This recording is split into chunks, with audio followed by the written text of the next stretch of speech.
Picture a map, not a modern one. A chart drawn by hand sometime in the 1680s, the kind that sat rolled in a leather tube in the corner of a captain's cabin, stained with salt and candle wax. The coastlines are approximations.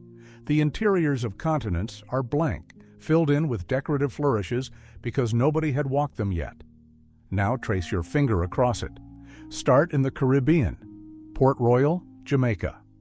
Follow the trade winds west past Cuba, down along the Spanish Main, the northern coast of South America, where the treasure fleets loaded silver from the mines of Potosi. Keep going. Or take the other route, east across the Atlantic to the Guinea coast of West Africa, down past the Cape, and out into the Indian Ocean toward Madagascar. Every one of those routes passed through the tropics, and in the tropics, in the mangrove swamps and the rainforest canopies and the coastal jungles that pressed right down to the waterline, there lived something that European sailors had never seen before they came to those waters. Birds that could talk, bright green, scarlet, cobalt blue. Birds that lived for 50, 60, sometimes 80 years. Birds that could be caught, caged, fed on ship's biscuit, and sold in London or Amsterdam or Lisbon for more money than a common sailor earned in 6 months of brutal, dangerous work. The parrot on the pirate's shoulder is one of the most recognizable images in the entire history of popular culture. Put a tricorn hat, an eye patch, and a green bird together, and every human being on Earth knows exactly what you mean. It's shorthand. It's instant. But here's the thing almost nobody knows. That image is not medieval. It's not from the golden age of piracy. It didn't come from a court record or a captain's log or a survivor's account of being boarded off the coast of Hispaniola. It came from a novel published in 1883, written by a sick Scotsman trying to entertain his stepson on a rainy holiday. And yet the strangest part of this whole story is that the novel wasn't wrong. The parrot was real, just not in the way anyone imagines.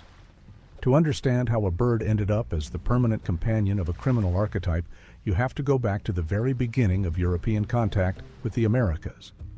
Because parrots weren't incidental to that story. They were one of the first things Europeans took. When Christopher Columbus returned from his first voyage in 1493, he paraded his findings through the streets of Barcelona for Ferdinand and Isabella.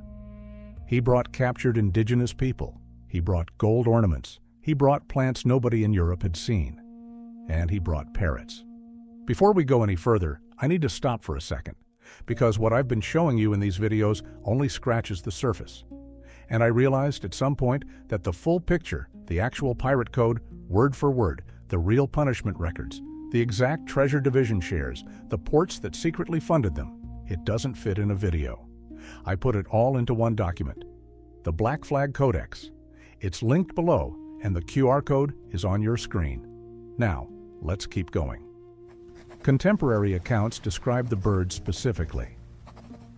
Columbus recorded in his journal that the indigenous people of the Caribbean kept parrots as domestic companions and traded them freely, and that on his very first day of contact in the Bahamas, the exchange included parrots given to his men.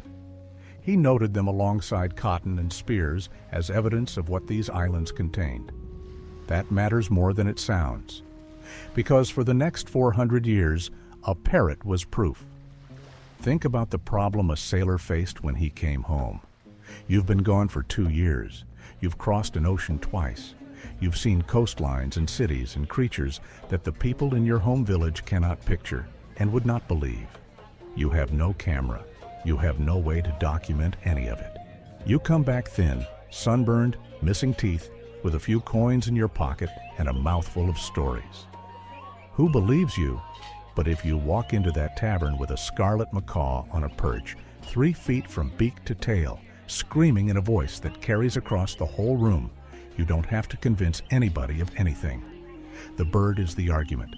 The bird says, without a word, that you have been somewhere the rest of them have not. That's the psychological foundation of the entire pirate-parrot myth, and it has nothing to do with piracy. It has to do with distance. A parrot was a passport stamp before passports existed. Now let's talk about the economics, because this is where the story gets genuinely surprising. The exotic animal trade in the 17th and 18th centuries was enormous, profitable, and almost entirely undocumented in any formal sense. Ships coming back from the Caribbean, from Brazil, from West Africa, from the East Indies, carried official cargo in the hold: sugar, tobacco, indigo, pepper, cochineal, silk. That cargo belonged to the owners and the investors, and it was inventoried, taxed, insured, and fought over by lawyers. But sailors had a side hustle. It was called the venture, or private trade, and it was tolerated on most vessels because trying to stop it would have caused a mutiny. A sailor was allowed to carry a small amount of goods on his own account, buy low in a foreign port, and sell high when he got home. Parrots were close to a perfect venture cargo. Consider the logistics. A parrot is small. It takes up almost no space in a ship already crammed to the beams. It doesn't need to be kept cold. It eats seeds, nuts, biscuit crumbs, dried fruit, scraps of whatever the crew was choking down. It drinks very little water, which mattered enormously on a vessel where fresh water was rationed and green with algae by week 6. And critically, unlike almost every other exotic animal a sailor might try to bring home, a parrot could survive the voyage. Monkeys died constantly. They caught human respiratory illnesses, they succumbed to cold in the North Atlantic, they went mad in confinement and stopped eating. Big cats were impossible. Reptiles refused food. Songbirds died the moment the weather turned. Parrots endured. They're long-lived, intelligent, and adaptable. And they had one more advantage that no other animal could match. They bonded with people. A parrot that had been hand-fed by a sailor for 4 months at sea became attached to that sailor. It would sit on his shoulder or his forearm. It would follow him around the deck. It would call to him when he went below. That's not sentimentality, that's biology. Parrots are flock animals with intense social needs, and a captive parrot separated from its own kind will attach itself to whatever it has. In the middle of the Atlantic, that meant a man in a tarred canvas jacket who fed it out of his own ration.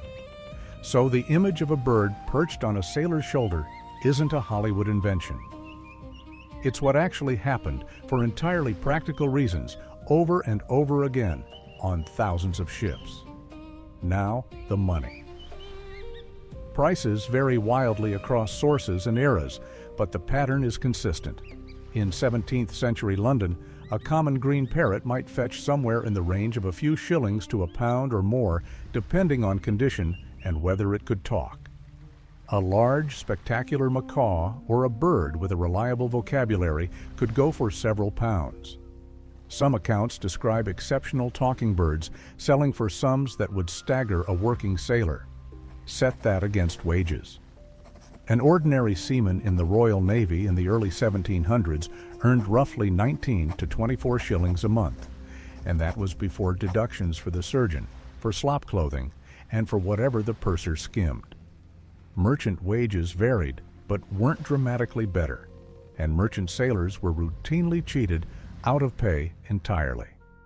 So a sailor who spent a few trinkets or a knife on a young parrot in a Caribbean port, kept it alive for 4 months, and sold it in London could double, triple, or quadruple his voyage earnings on a single transaction.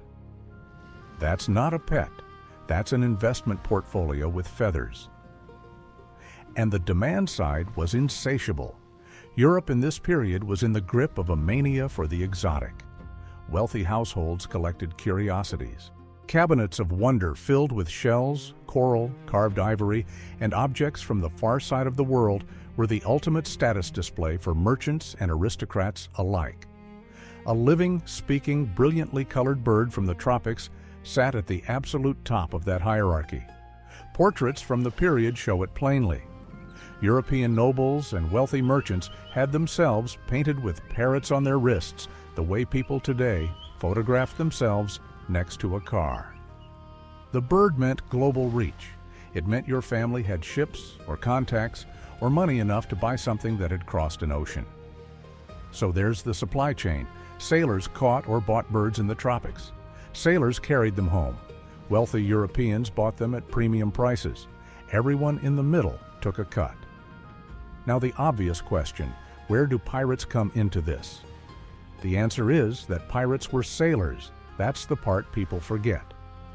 The overwhelming majority of pirates in the Golden Age were former merchant seamen, former Navy men, former privateers put out of work when a war ended. They came from the exact same population, sailed the exact same routes, and had the exact same habits. If merchant sailors carried parrots home to sell, pirates carried parrots too. And pirates had two advantages that made them better at it. First, they operated in the right waters. The Caribbean, the coast of Central America, the Bay of Campeche, the Guinea coast, Madagascar. These weren't just pirate hunting grounds, they were the natural range of dozens of parrot species. A pirate crew careening a ship in a hidden inlet on the coast of Honduras was sitting in a rainforest full of macaws and Amazons. Second, pirates had free time and no cargo manifest. A merchant sailor's private venture was limited by what the captain allowed. A pirate answered to a vote, and if the crew decided to spend 3 days ashore taking on water, hunting turtles, and catching birds, that's what happened. There's documentary support for this, and it comes from one of the most valuable sources in the entire history of piracy. William Dampier was, depending on which decade you catch him in, a pirate, a buccaneer, a privateer, a naval officer, a castaway rescuer, and a naturalist. He sailed with raiding crews across the Pacific, crossed the Isthmus of Panama on foot, circumnavigated the globe 3 times, and somehow, through all of it, kept detailed notes on plants, animals, weather patterns, and indigenous cultures. His book, A New Voyage Round the World, published in 1697, became a bestseller and made him a celebrity. And Dampier writes about parrots the way a modern field biologist would. He describes species by region, notes their coloring, comments on their behavior, and remarks specifically on which ones were valued and why. In one passage describing birds encountered in the Bay of Campeche, he notes the parrots there were prized above others because they learned to speak more readily than birds from elsewhere. Think about what that tells us. A man who sailed with raiding crews, who was present at the sacking of Spanish settlements, is casually recording a market preference among his fellow sailors for which regional parrots made the best talkers. That is not a myth. That is a buccaneer discussing product quality.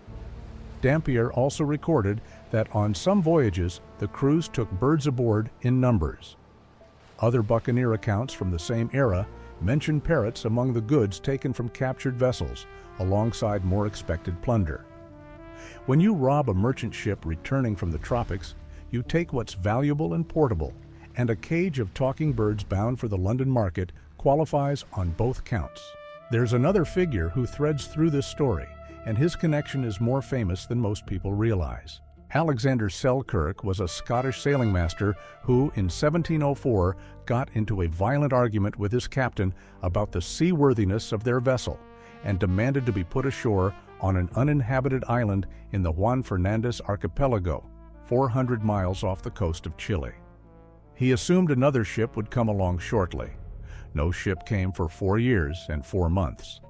Selkirk survived by hunting feral goats, eating wild turnips and cabbage palm, and building 2 huts out of pimento wood. He had a musket, a knife, a hatchet, a Bible, and his navigation instruments.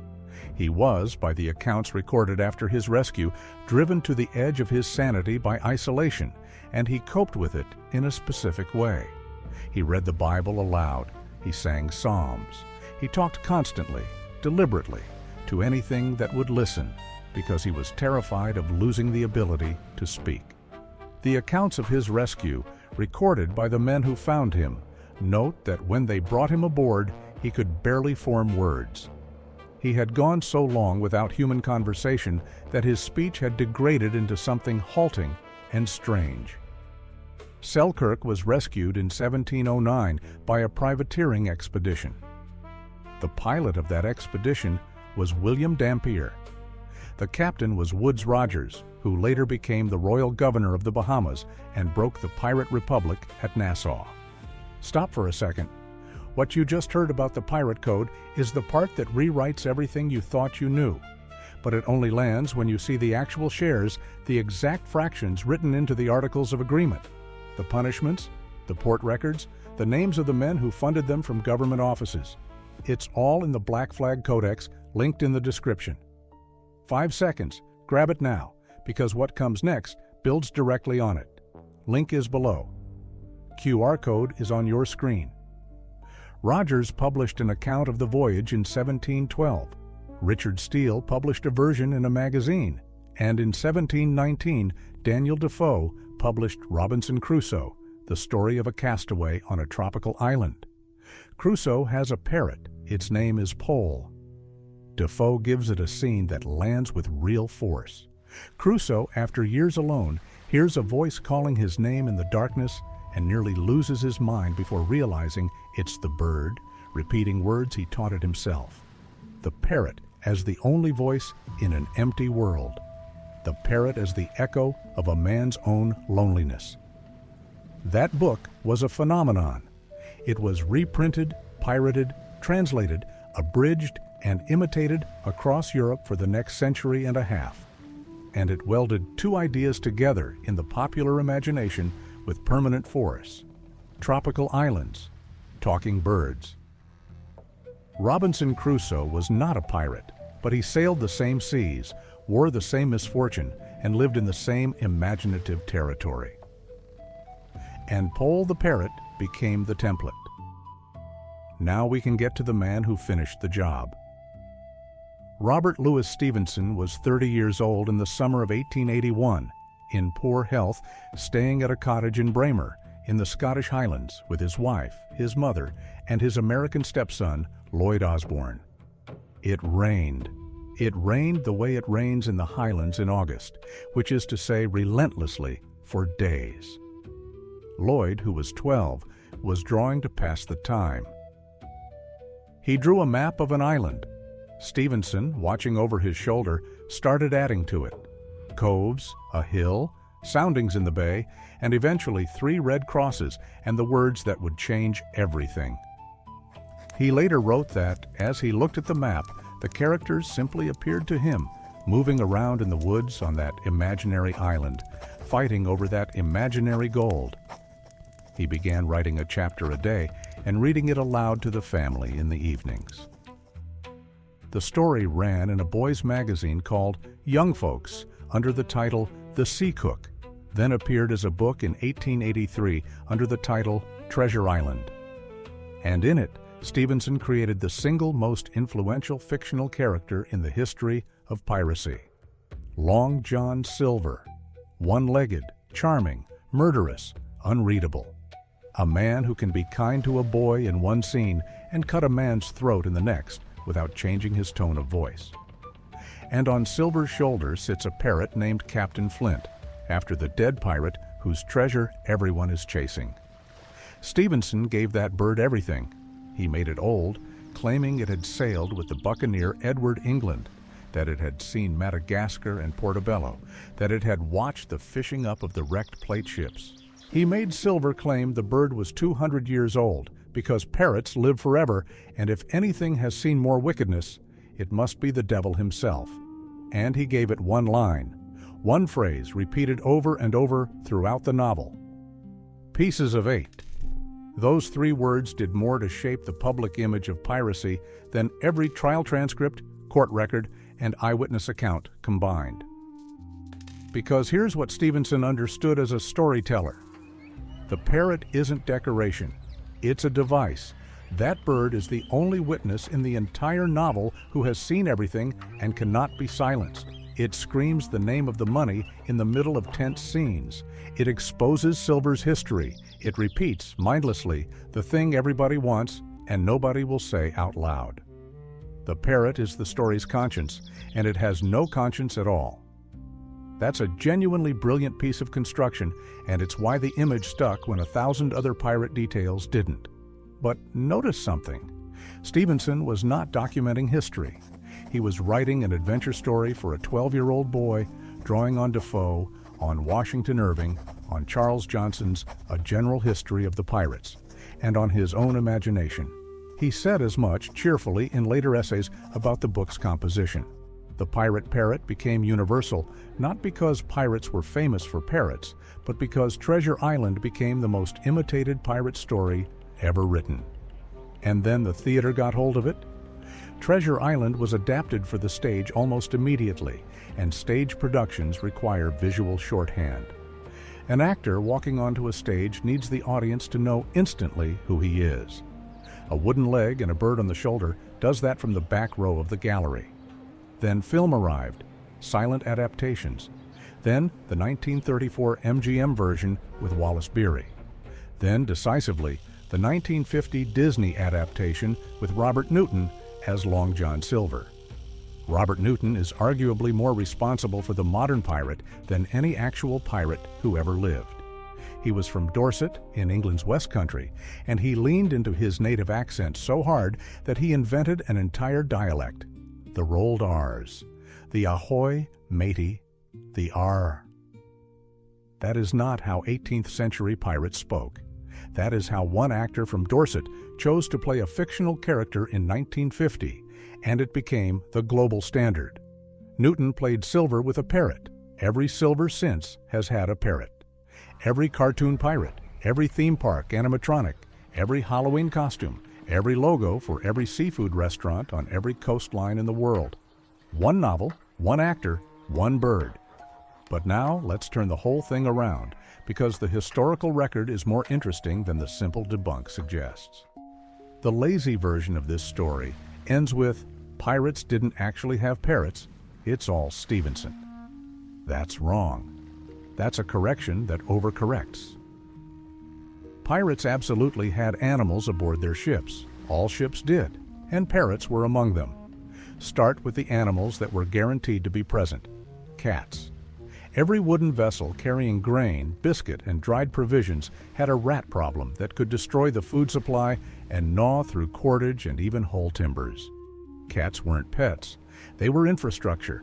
A ship without a cat was a ship that would be eating rat-fouled biscuit within a month. Then livestock, goats for milk, chickens for eggs, pigs to be slaughtered at sea for fresh meat. Then dogs and monkeys, which were extremely popular with sailors despite their high mortality. And parrots, frequently, casually, unremarkably. The reason they don't dominate the historical record is that nobody thought they were worth writing down. Court records of pirate trials focus on what the prosecution needed to prove, who commanded the vessel, what ships were taken, what violence was done. Nobody was going to enter a green bird into evidence, but traces survive around the edges. Inventories of goods seized from captured vessels sometimes list live birds among the cargo. Accounts of pirates spending time ashore in the Bay of Honduras and the Mosquito Coast mention hunting and collecting. Descriptions of pirate havens like Nassau and the Madagascar settlements describe a general chaos of stolen goods, animals, and improvised living arrangements. And Dampier, again, is the key. His journals establish beyond argument that buccaneers were interested in parrots, evaluated them by region and speaking ability, and moved them as trade goods. So the accurate statement is this: pirates did carry parrots, but not as mascots or companions in the theatrical sense. They carried them because parrots were valuable, portable, hardy commodities in a trade every sailor participated in, and because a bird that lived on your shoulder for 4 months at sea inevitably became something more than cargo. Which raises the question everybody actually wants answered. Did they teach them to swear? The evidence for this is thin, but the logic is airtight. Parrots learn what they hear repeated. African gray parrots in particular have demonstrated genuinely startling capabilities in controlled study. Amazons and macaws are also strong talkers, and the mechanism by which they acquire vocabulary is simple: repetition, emotional intensity, and attention from their bonded flock. Now put that bird on a ship? What does a parrot hear 24 hours a day for months on end? The same handful of commands shouted across the deck, the same songs at the capstan, the same names. the same complaints about the food. And when the weather turns or a line parts or a man drops a barrel on his foot, the same explosive profanity delivered at maximum volume with maximum emotion. That last category is exactly what a parrot latches onto. Loud, emphatic, frequently repeated, and rewarded with laughter and attention from the entire crew the first time the bird produces it. You would not need to teach a ship's parrot to curse. You would need to work extremely hard to prevent it. And there's a downstream consequence to this that shows up in the market.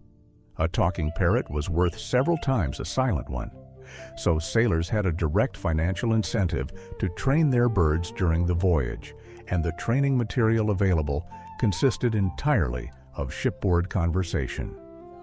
There are scattered anecdotes from the 18th and 19th centuries of respectable households buying a parrot from a returning sailor, delighting in its intelligence, and then discovering over the following weeks precisely what vocabulary it had acquired at sea. That the situation occurred repeatedly is close to certain. Now let's talk about the darker half of this trade, because it exists and it deserves to be said plainly. The capture of parrots was brutal and wasteful. The birds were taken young, usually as nestlings, which frequently meant felling or climbing to a nest hollow and taking the entire clutch. Many died in transport before reaching a port. Many more died aboard ship from poor diet, cold, damp, and stress. Mortality rates for wild-caught birds in the age of sail were catastrophic by any modern standard. The parrots that survived to be sold in a European market represented a fraction of the birds taken.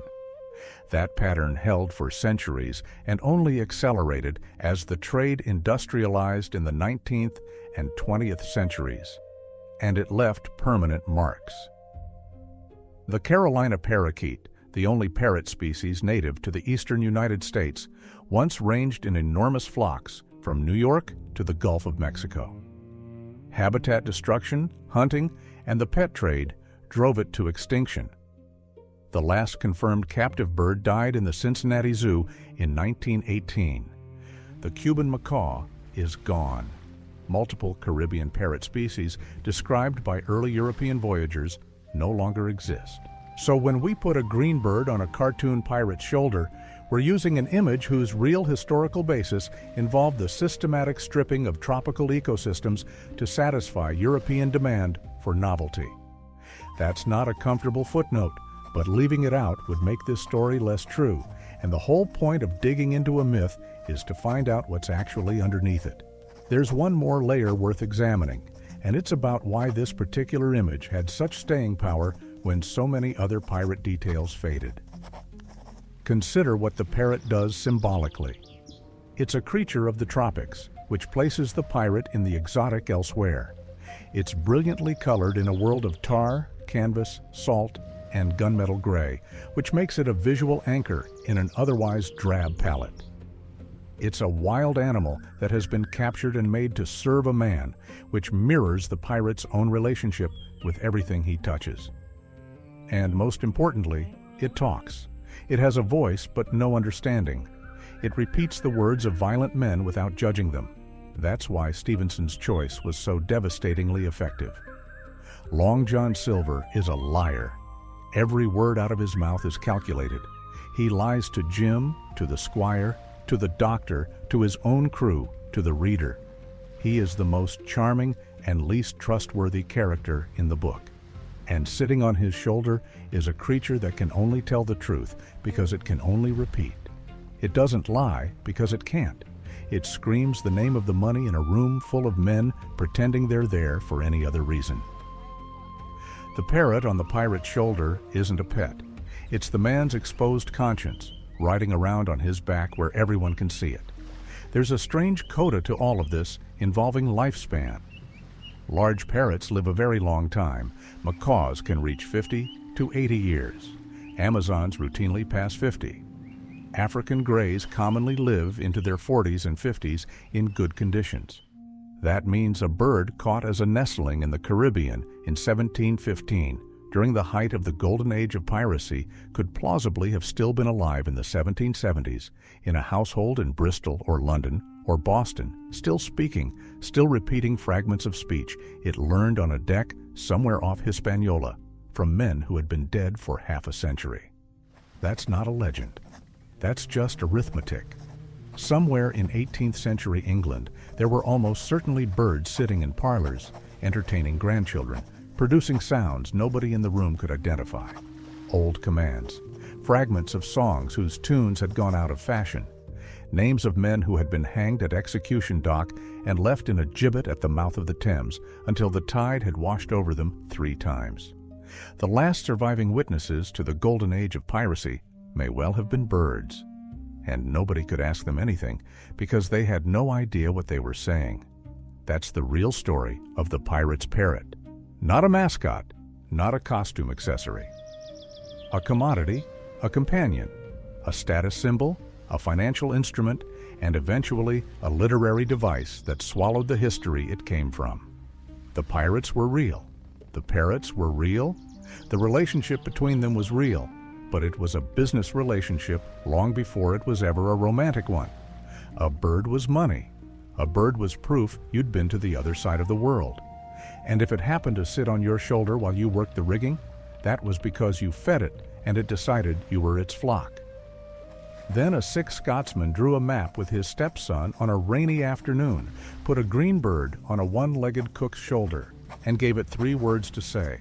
300 years of maritime history, thousands of court transcripts, hundreds of thousands of drowned and hanged and forgotten men, and the image that survived, the one that every single person on Earth can picture instantly, came down to a novel written to entertain a 12-year-old and an actor from Dorset who decided to roll his R's. The map Lloyd Osbourne drew that summer, the one that started it all, was lost. Stevenson sent it to his publisher, and it never came back. He had to redraw it from memory for the printed edition. So the island that launched the most recognizable image in the history of piracy doesn't exist, and the map of it was misplaced in the post. But the bird is still there, still on the shoulder, still screaming about money in a room full of men who won't admit that's why they came. Pieces of 8.